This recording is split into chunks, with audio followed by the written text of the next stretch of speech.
안녕하세요. 본의 아니게 남의 집 재산 다툼에 휘말렸다가 대운을 얻게 된 40대 기혼 남자입니다. 일단 제 소개를 하자면 저는 고아입니다. 부모님에 대한 기억이 없는 건 아니고 제가 미성년자일 때 돌아가셔서 지금은 얼굴도 흐릿해요.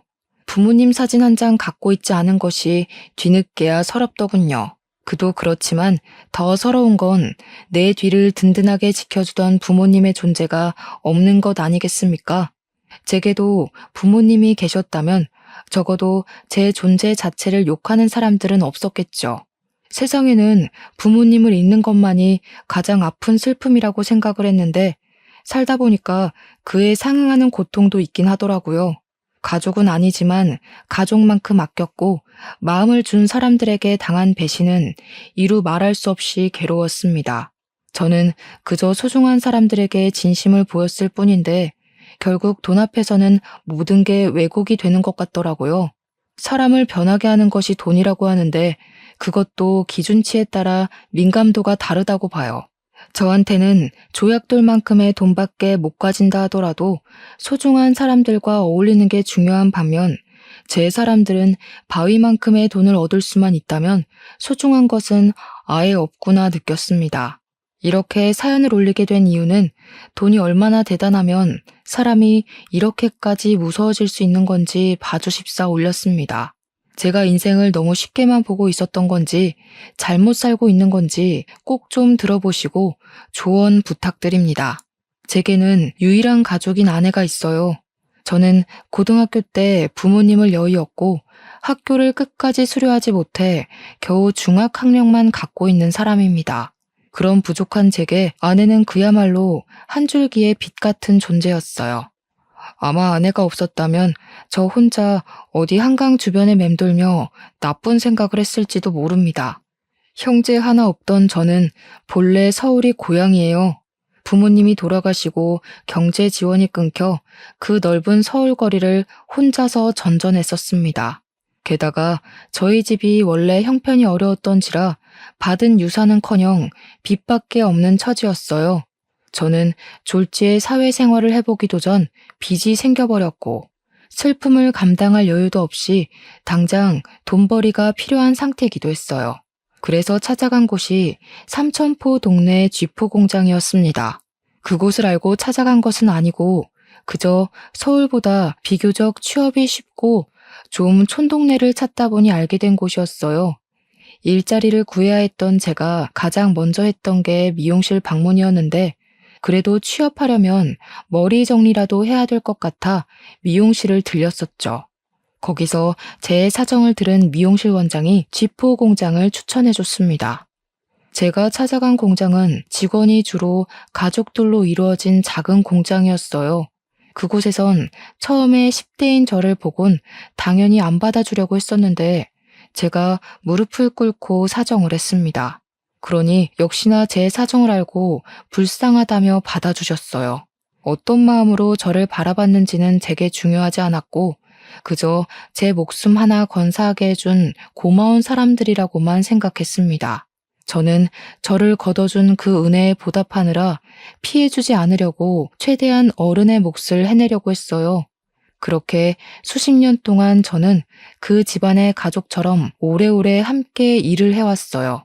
쥐포 공장 사장님에겐 아들이 2명 있었는데 그 아들들도 초반에는 쥐포 공장에서 일을 하고 있었습니다.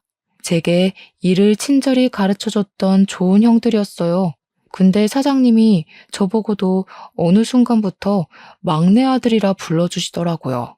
솔직히 그 소리를 처음 들었을 때 많이 울었습니다. 기대하지도 않았던 가족이 살아 돌아와서 제 곁에 있어준 기분이었거든요. 저는 당시 결혼 생각도 없었고 사장님과 사모님의 은혜가 그저 고마워서 그들을 모시고 쥐포 공장을 운영하는 게 좋았을 뿐인데 두 분께서 저를 너무 좋게 봐주셨습니다. 그들이 얼마나 마음 좋은 사람들이었냐면 빚이 한가득 있는 제 사정을 알고는 제 빚을 대신 갚아주셨어요.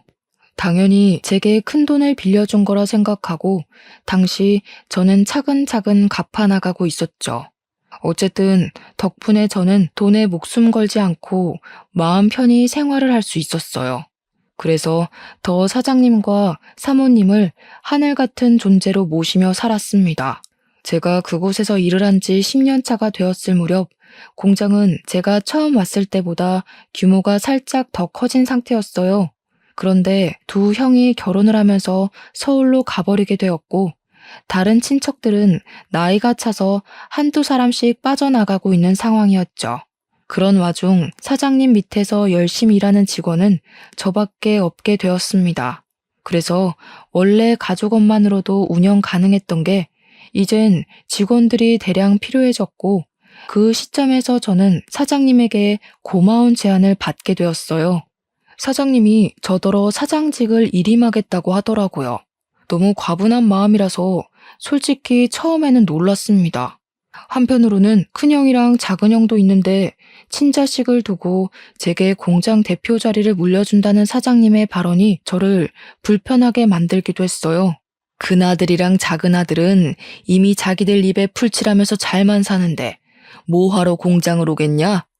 내가 어디 너 말고 믿고 맡길 사람이 있겠어? 그래도 아직 사장님 건강하시잖아요. 당장 쓰러지시는 것도 아닌데 제가 어떻게 공장을 받아요. 이런 건 은혜 받는 게 아니라 염치 없는 것 같단 말이에요. 나도 노후엔 여행 좀 다녀봐야지. 둘 있는 아들은 서울 가서 지네 가족들 챙기느라 부모는 들여다보지도 않고 있는데 하나밖에 없는 막내 아들 덕은 좀 봐야 하지 않겠어? 너도 내 아들 아니냐?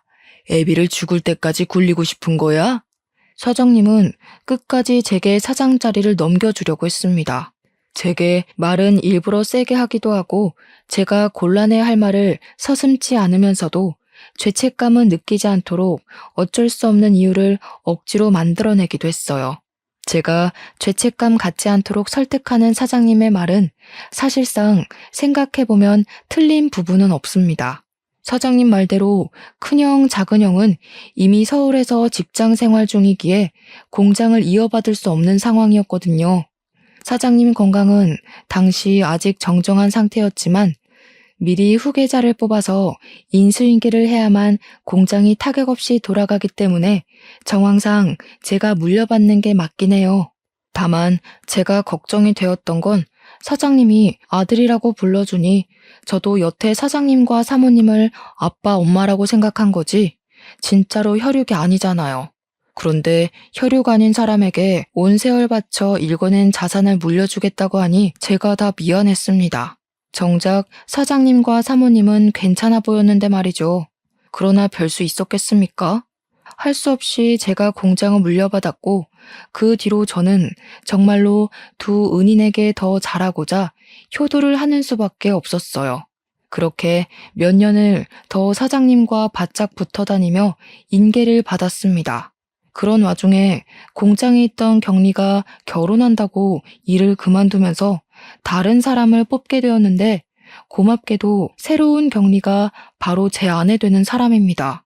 면접은 제가 봤어요. 솔직히 비즈니스에서 사심이 들어가면 안 되는 거 알지만 아내가 정말 제 이상형과 가까워서 뽑게 되었습니다. 뽑고 나서야 근무적인 부분에서 부족함이 있으면 어쩌나 걱정이 되었는데 다행히 아내는 일도 야무지고 칠칠 맞지 않았고 곧잘 하더라고요. 덕분에 저는 아내에게 더욱 빠지게 되었고 출근할 기분이 나서 구름을 타는 것 마냥 붕붕 뜬 시간을 보냈어요. 제겐 첫 여자였던 아내에게 감히 고백할 생각은 못하고 저 혼자서 남몰래 마음만 키워갔어요. 그런데 놀랍게도 한날 아내가 먼저 제게 호감을 표시해 주더라고요. 아내가 하는 말이 자기가 호감을 느낀 것도 사실이지만 먼저 고백을 할 수 있었던 건 제 얼굴에 감정이 다 티가 나서 제 마음을 모를 수가 없었다고 했어요. 제가 자신을 좋아한다라는 걸 확신할 수 있었기에 아내도 고백할 용기가 있었다고 했습니다. 참 멋없는 시작이었지만 그래도 좋았습니다. 저는 그렇게 제게 과분한 아내와 사귀게 되었고 결혼까지 약속하게 되었어요. 정말 감사하게도 사장님은 제가 친아들처럼 혼수까지 해주시더라고요. 괜찮다고 나도 모은 돈 많다고 했는데도 사장님은 늘 제게 고마운 말로 저의 입을 다물게 했습니다. 아들한테 혼수 안 해주는 부모도 있다냐? 자식이 진짜 나를 닮기라도 했나? 와이프 되는 사람도 참 이쁜 여자로 골랐다. 나도 네 엄마랑 결혼하려고 몇 년을 쫓아다녔는데. 쓸데없는 소리 한다 또. 균성아, 필요한 거 있으면 우리한테 얼마든지 말해. 신혼집은 당연히 남자가 해가야 되는 거 알지?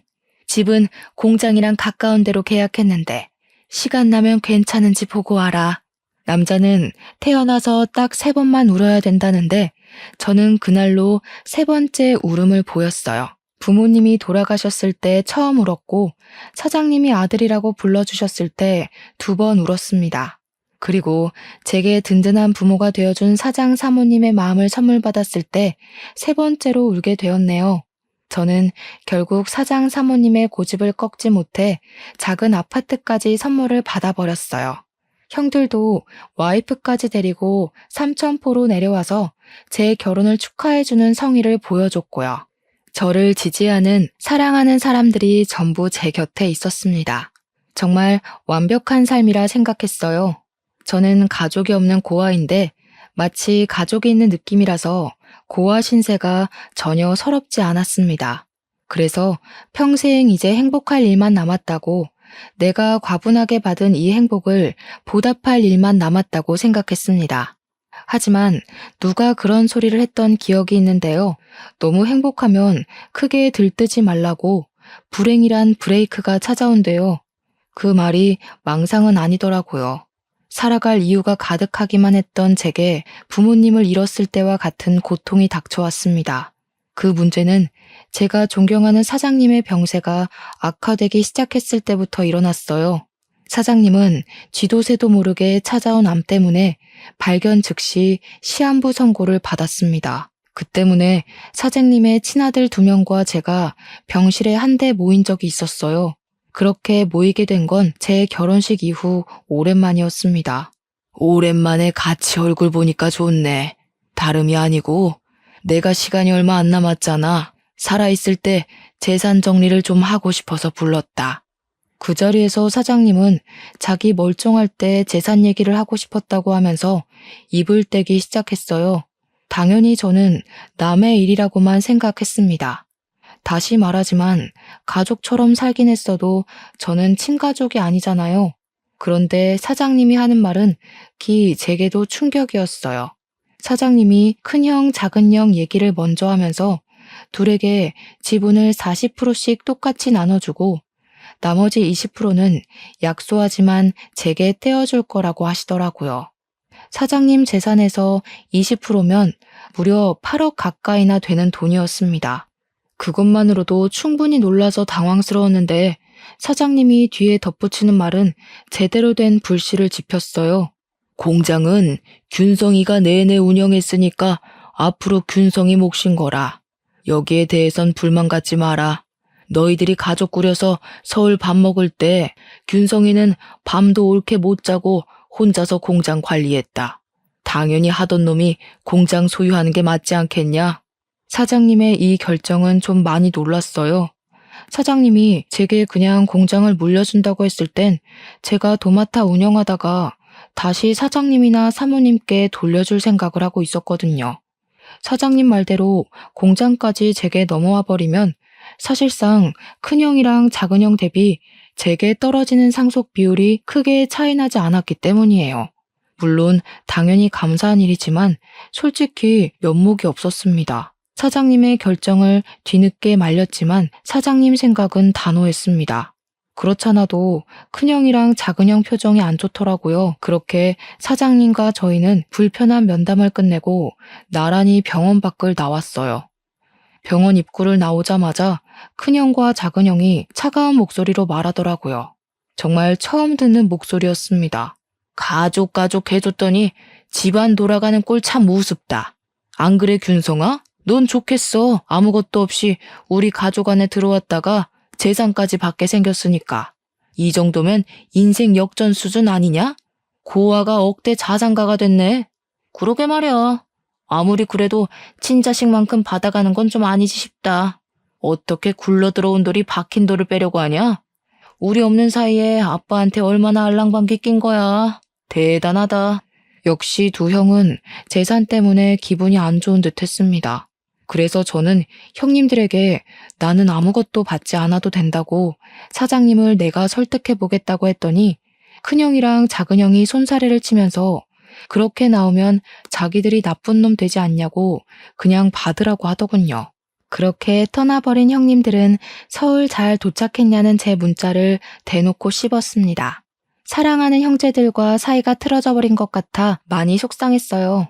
그 불편한 일이 찝찝하게 마무리된 것 치곤 굉장히 잠잠한 시간을 흘려보냈습니다. 그럼에도 저는 상속 문제 때문에 혼자 계속 마음이 편치 않았고 사장님 병간호를 병행하면서 사장님을 설득해 보기도 했어요.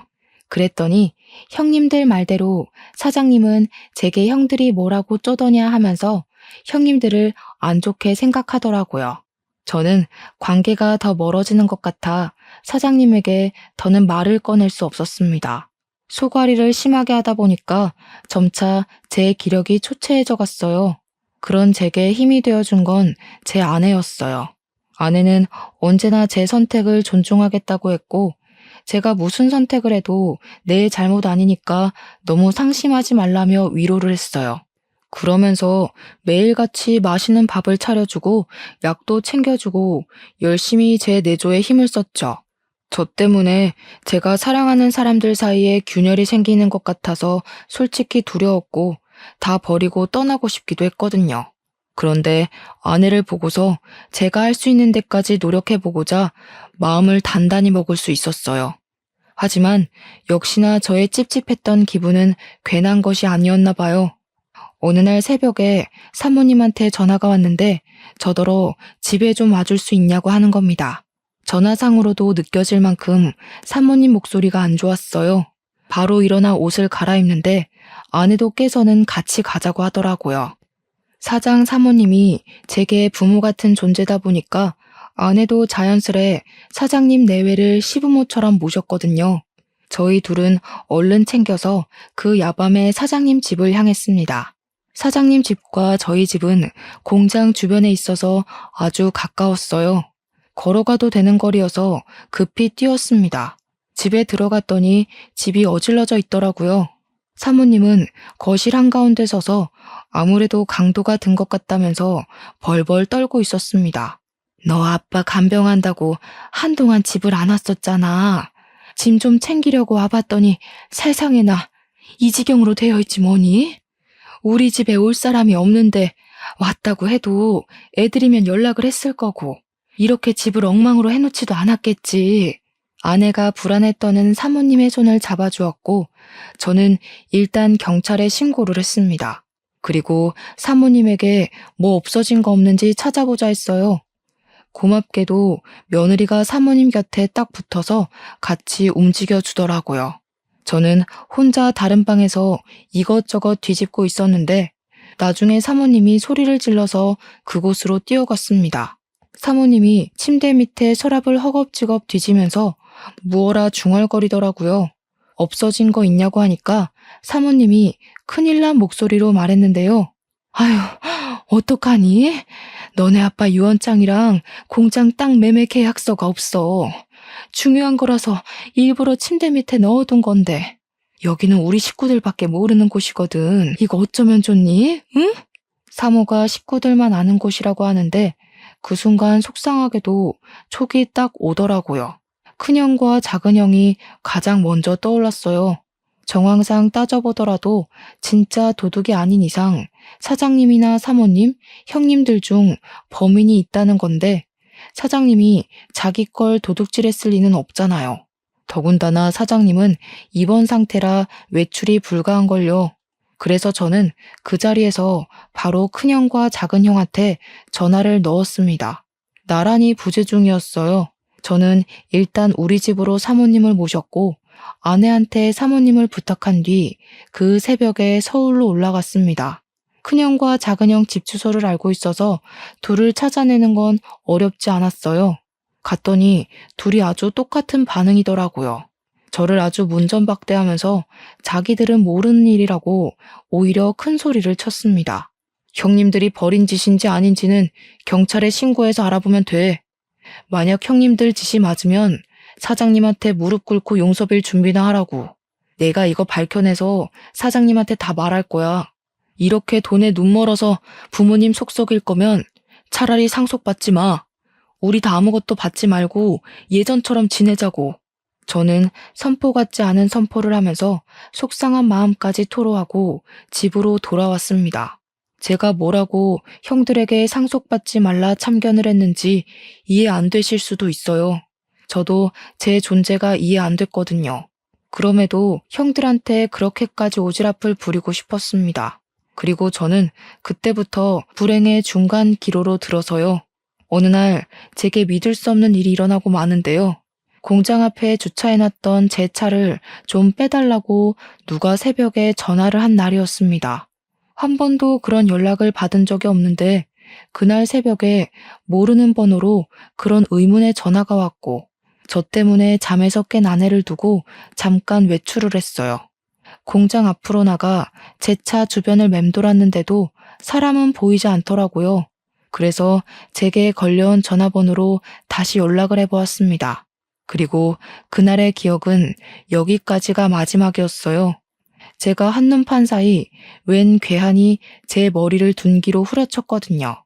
고통도 느껴지지 않을 만큼 머리가 울리면서 눈앞이 새하얘졌습니다. 쓰러진 줄도 몰랐던 저는 정신을 잃어가던 중에 순찰하던 경찰차 불빛을 봤어요. 그리고 그 불빛에 비친 괴한의 신발도 눈에 들어왔죠. 그렇게 더는 기력을 쓰지 못하고 혼절해 버렸습니다. 제가 다시금 정신을 차렸을 때는 병원이었어요. 제 옆에서 아내가 울고 있더라고요. 제가 일어난 걸 본 아내는 급히 의사를 데려왔고 의사가 소견을 말하길 급소를 피해서 맞았기 때문에 뇌진탕으로 무사히 넘길 수 있다고 했습니다. 그렇다고 다행일 순 없는 게 조금만 잘못 다쳤다면 그대로 즉사했을 정도로 위험했다고 하더라고요. 아내는 제가 살았다는 생각에 다리에 힘이 풀려서 오열을 했어요. 그러면서 아내가 제 기억에는 없는 얘기를 서럽게 호소하는데 하는 말들이 뭔가 상황이 잘못되었다는 걸 암시하고 있었어요. 사장님 돌아가셨어. 근데 당신이 죽였대. 당신이 그런 거 아니잖아. 도대체 무슨 일이 있었던 거야? 누가 당신한테 그런 짓을 한 거야? 당신도 피해자라고 내가 계속 말했는데 사장님 아들분들이 말도 안 되는 증거물 얘기까지 하는 바람에 다들 당신이 사장님한테 해코지한 줄 알고 있어. 그날 그렇게 의식을 잃은 저는 무려 5일 동안 깨어나지 못하고 내내 기절해 있었다고 했습니다. 아내가 지난 3일 동안 장례식장과 내 병실을 오가면서 지냈었는데 분위기가 많이 안 좋았다고 했어요.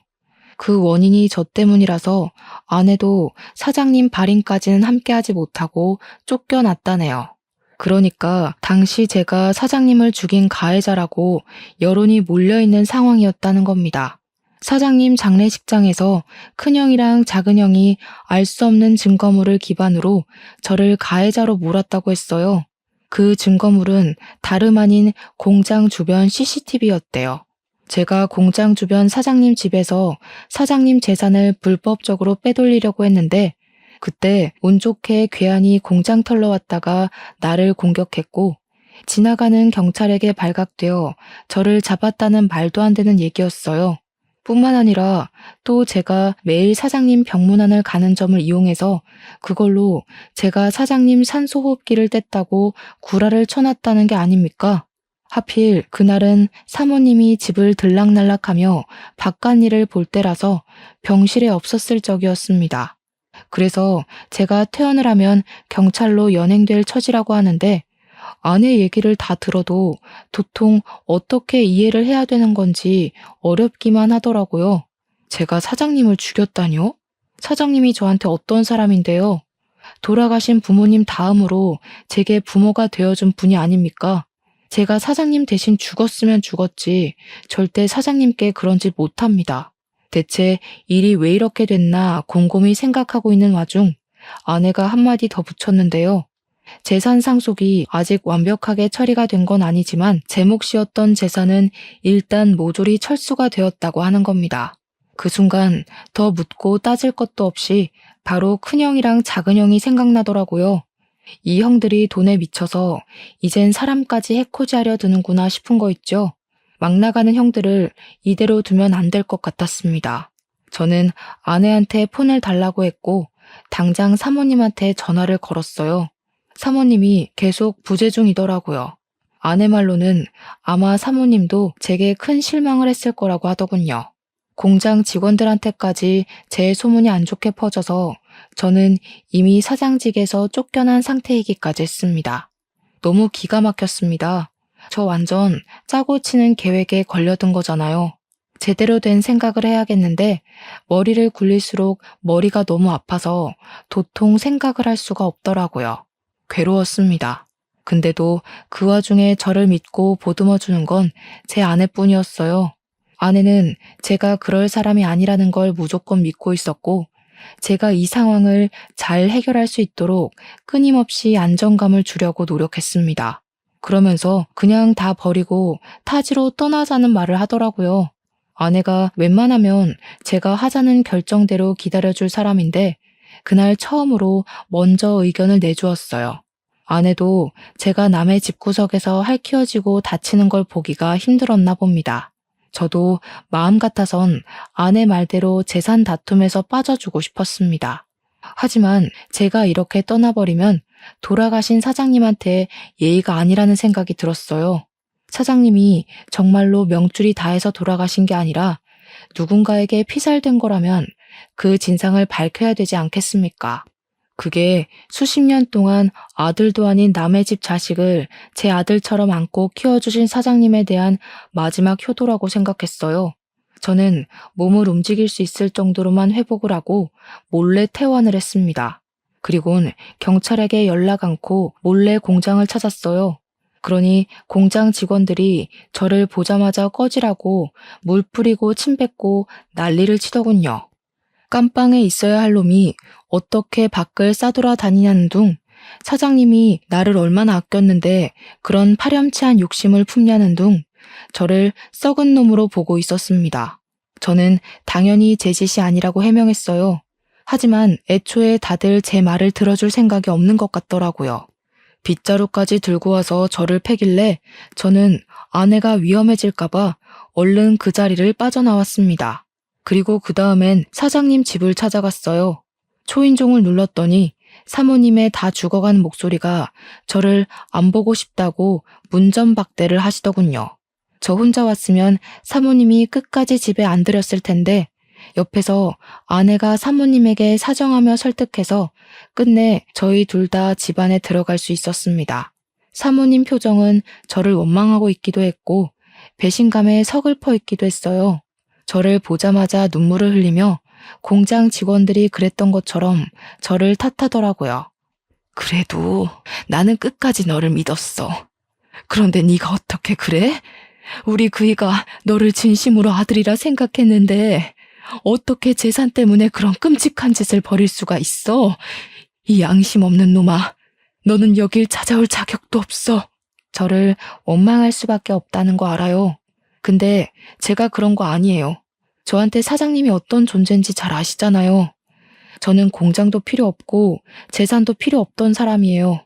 돈 때문에 사장님 배신할 거면 제가 나이 40 될 때까지 버티고 있었겠어요? 저 쓰러졌던 날, 저 때리고 도망친 사람을 봐서 찾아온 거예요.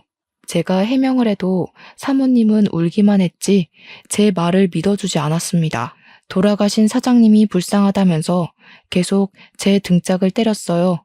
거기다 대고 저는 그날 새벽 제게 전화를 해서 공장 앞으로 나오라고 했던 사람의 통화 녹음을 들려줬습니다. 그러니 사모님께서 집중을 해주시더라고요. 저는 설명을 덧붙여서 그때 상황을 설명했고 둔기를 맞고 쓰러지면서 눈을 감기 전에 도망가는 사람 신발을 봤다고 했어요. 그게 바로 골프 운동화였다고 하니까 갑자기 사모님이 사색이 되더라고요. 그래서 왜 그러냐고 물었습니다. 사모님이 우왕좌왕하면서 휴대폰을 보여줬는데요. 혹시 이런 골프화였냐고 묻더라고요. 제가 그날 본 건 바이올렛 색상의 베이지 밑단을 단 수제 운동화였거든요. 근데 사모님이 보여준 것도 제가 본 것과 동일한 색상이더라고요. 그래서 저는 바로 이게 맞는다고 이걸 어떻게 사모님이 갖고 있냐고 물었죠. 네 형들이 골프 좋아하잖니.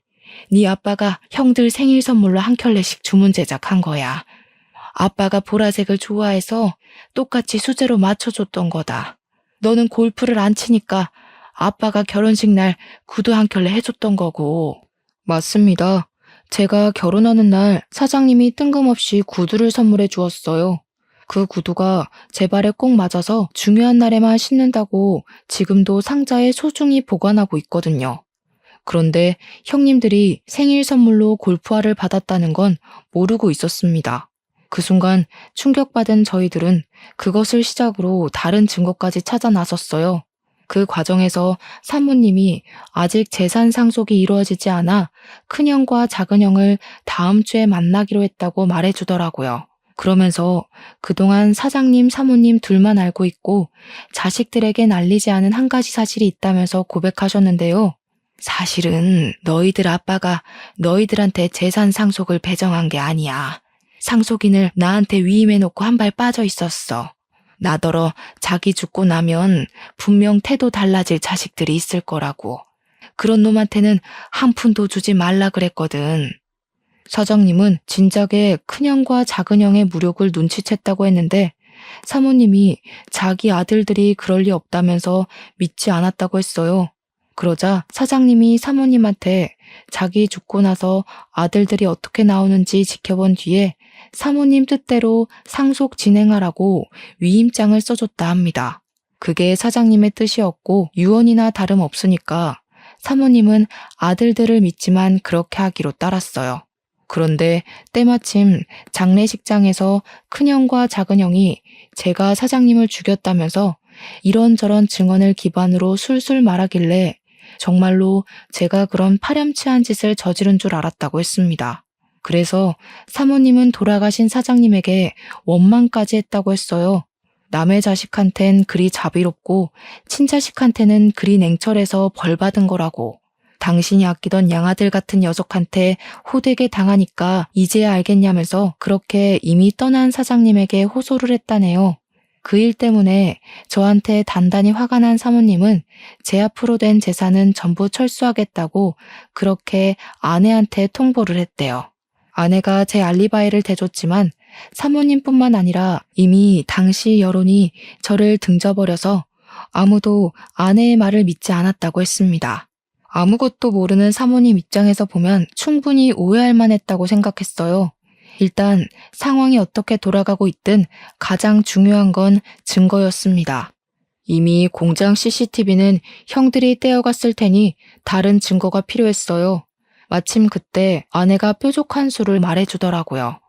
그날 새벽 제가 차 앞에 갔다면 혹시 블랙박스에 현장이 남아있지 않겠냐고요. 아차 싶더라고요.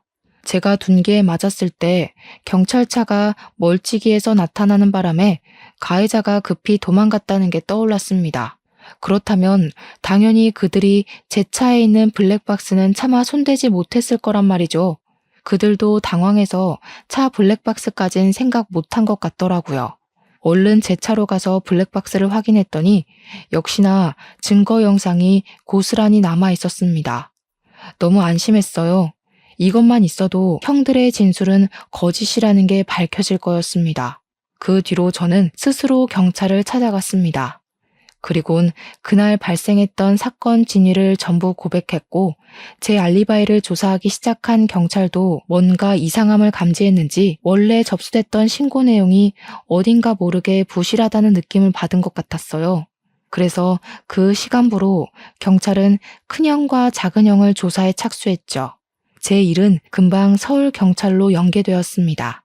얼마 뒤 큰형이랑 작은형이 나란히 잡혔다는 연락을 받고 저랑 아내 그리고 사모님은 같이 서울로 올라갔어요. 서에 도착했더니 큰형이랑 작은형이 저를 보자마자 살인자 새끼라고 삿대질을 하는 겁니다. 이 새끼가 감히 누구한테 누명 씌우려고. 형사님들, 저 녀석 말 들으면 안 돼요. 제가 아들이잖아요. 저 녀석이 우리 가족한테 들러붙을 때부터 수상했다고요. 제대로 확인해 보시라니까요. 큰형은 끝까지 제 탓을 했고 작은형은 저한테 쌍욕까지 일삼았습니다. 하지만 저는 잠시 대꾸를 참고서 묵묵히 경찰에게 제 입장을 표명했어요. 그리고 병원 CCTV도 구석구석 확인해 볼 것을 따로 요구했습니다. 병원 CCTV에 좀 당황했는지 큰형이 옆에서 사기치지 말라며 제 멱살을 잡더라고요. 뻔뻔하게 어디서 주작질이야? 네가 만들어낸 증거인 줄 모를 것 같아? 그래봤자 네가 우리 아빠 재산 빼먹으려고 들러붙어 있던 사실은 안 바뀌어. 거지새끼 걷어줬더니 자기가 진짜 친자라도 되는 줄 아나. 어디서 감히 우리 아빠 돈을 탐내? 겨우 이것밖에 안 되는 사람이라는 게 놀랍다. 돌아가신 사장님이 불쌍하네. 친자식이라고 둘씩이나 있는 아들들이 어떻게 지나가는 똥개만도 못할까? 그렇게 사장님 돈 독식하고 싶었어? 사장님 호흡기까지 손댈 만큼 돈에 미쳐 있었던 거야? 입 닫아. 네가 뭘 안다고 주제넘게 나불거려? 네가 아들이라고 해봤자 현실은 피 한 방울 안 섞인 고아 새끼 아니야. 네 부모가 죽기 전에 그리 유언 남기디? 남의 집에 빌붙어서 재산 빼먹고 살라고? 자꾸 사장님 돈이 형 돈인 것처럼 얘기하는데 그러는 피 섞인 형들은 고아 새끼인 나보다 못나서 재산 비율도 나랑 비슷하게 책정받은 거 아니야? 자기보다 잘난 사람한테 시기하는 건 우월감이 아니라 열등감이야. 형들 지금 열등감 덩어리 같아. 그때 더는 덤빌 말이 없었는지 큰형이 제게 손을 쓰려고 하더라고요. 나이 말고는 저보다 나은 게 없는 것 같은데 제가 그런 못난 사람한테 주먹을 왜 맞아주겠습니까? 당연히 형 주먹이 날아오르기 전 제가 먼저 박치기를 해서 큰형의 코피를 터뜨렸어요. 큰형 바로 저를 놓고 비명을 지르며 구부러지더라고요. 눈물이 찡 올라온 모습이었습니다. 형들이 날고 기어봤자 상속은 이미 사모님 몫이야. 날 제거할 게 아니라 사모님한테 효도를 했어야지. 그 정도 나이 먹고도 내가 하나하나 가르쳐줘야겠어? 무슨 소리야? 엄마 몫이라니. 아빠가 이미 우리한테 상속한다고 구두 약속했잖아. 유언장에도 그렇게 쓰여있다고 어디서 사기를 치려고 해? 바로 확인시켜줘? 유언장은 분명 의문의 강도에게 도난당했을 적이었습니다. 작은 형은 자기가 어떤 실수를 하고 있는지 모르고 있는 것 같더라고요. 신기하네. 유언장은 얼마 전 도둑 맞았는데 형 말은 꼭 그 유언장을 갖고 있다는 걸로 들린다. 뭘 조작해놨든 그 가짜 유언장이 뭔 소용이겠어. 이미 사장님이 사모님한테 상속인 위임했어. 사모님한테 위임장도 따로 있고. 아, 이렇게 말하면 너희들 엄마도 해코지한 뒤에 나한테 누명 씌울 건가? 큰형이랑 작은형은 계획이 틀어졌다는 것에 크게 당황하며 표정으로 드러냈습니다. 뭔가 잘못되고 있다는 걸 얼굴로 티냈어요.